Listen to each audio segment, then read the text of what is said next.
Hello YouTube, inilah perbandingan kekuatan militer Jepang versus Tiongkok. Siapa yang lebih unggul? Kalau kita kembali ke belakang, tepatnya di masa Perang Dunia dulu, adalah sangat konyol kalau mau membandingkan Jepang dan Tiongkok. Negeri tirai bambu bagi Jepang tak lebih dari remah-remah rempeyek yang bisa hancur hanya dengan sekali remas.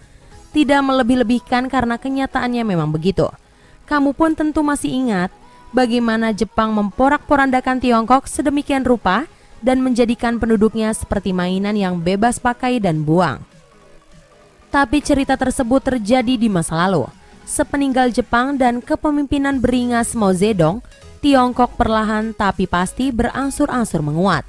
Tak cuma dari sisi ekonomi tapi juga militer, meskipun senjatanya jiplak semua kalau kata orang-orang. Dan hari ini, Tiongkok menduduki peringkat tertinggi sebagai negara kuat se-Asia dan juara 3 dunia. Jepang sendiri tidak buruk-buruk amat kok, mereka masih ada di peringkat 7 dunia. Nah, belakangan Jepang dan Tiongkok terlibat semacam pertikaian. Masalahnya mungkin cuma aksi saling klaim pulau, tapi potensinya cukup besar untuk menciptakan perang antar keduanya.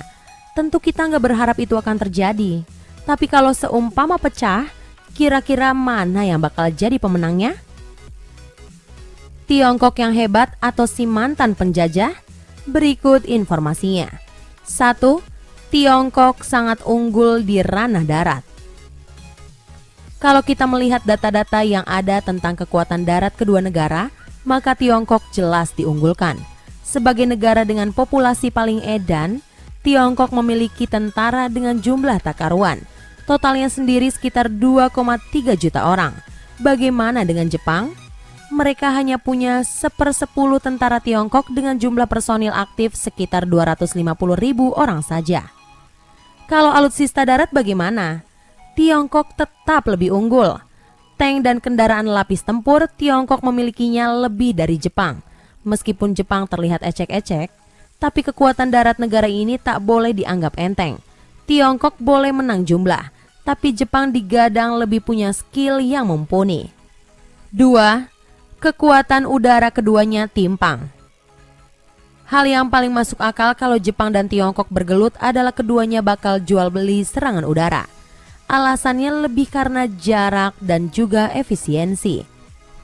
Nah, kalau dikomparasikan kekuatan udaranya, siapa yang lebih unggul? Jawabannya adalah Tiongkok. Kita lihat secara kasar saja deh. Tiongkok punya 1.000 lebih jet-jet tempur, sedangkan Jepang hanya punya ratusan saja. Begitu juga dengan koleksi helikopter tempur, Tiongkok pun mengungguli si negara anime. Tapi, lagi-lagi Tiongkok hanya menang kuantitas sedangkan Jepang lebih mantap di kualitas. Belakangan banyak berita yang mengatakan Jepang bakal upgrade jet-jet tempurnya untuk bisa memboyong lebih banyak roket. Tiongkok harusnya ketar-ketir dengan ini. 3. Jepang jemawa di lautan.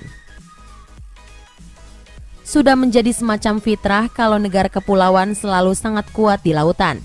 Jepang salah satu negara yang benar-benar mencerminkan hal tersebut. Memang benar loh kalau kekuatan laut Jepang itu sangat menyeramkan. Tak hanya soal pasukan angkatan lautnya, tapi juga koleksi armada mereka yang oke punya. Jepang setidaknya punya 3 kapal induk yang beroperasi penuh, belum lagi dukungan dari kapal destroyer mereka yang berjumlah 43 buah itu. Jepang juga punya 17 kapal selam kelas berat di pihak mereka. Tiongkok sebenarnya oke soal jumlah alutsista, tapi kalau bicara experience atau pengalaman, Jepang lebih jago di ranah laut. 4. Soal duit, Tiongkok melumat Jepang. Kekuatan keuangan juga jadi pertimbangan loh kalau kita mau mengkomparasikan kekuatan militer dua negara. Uang memang tak bisa dilinting lalu jadi peluru, tapi dengan uang sebuah negara bisa memiliki kekuatan militer yang hebat. Soal uang, Tiongkok sang calon negara terkaya jelas melumat Jepang. Kalau dilihat dari statistiknya di Global Firepower, Tiongkok memiliki budget belanja tahunan yang besar sekali, senilai 155 miliar US dollar. Soal uang, Jepang memang lemah. Belum lagi negara kimono itu didera hutang hampir 5 triliun US dollar. Meskipun begitu, mereka masih bisa setidaknya menganggarkan 40 miliar US dollar per tahun untuk militer. Bisa lah untuk beli F-35 Lightning II beberapa buah. Kesimpulannya, Tiongkok bakal menang telak kalau melawan Jepang. Tapi ini hanya kata statistik saja. Di lapangan kita tak pernah tahu apa yang bakal terjadi. Boleh jadi Jepang menang dengan segala kecerdasan mereka. Tiongkok pun berpeluang besar juga, apalagi mengingat fakta sejarah di masa lalu di mana mereka diperlakukan sangat keji. Tiongkok akan sangat senang bisa membalaskan dendam di masa lalu. Nah, itulah tadi beberapa informasi mengenai perbandingan kekuatan militer Jepang versus Tiongkok. Siapa yang lebih unggul? Semoga informasi tadi dapat menambah wawasan Anda. Jangan lupa like, share, and subscribe ya.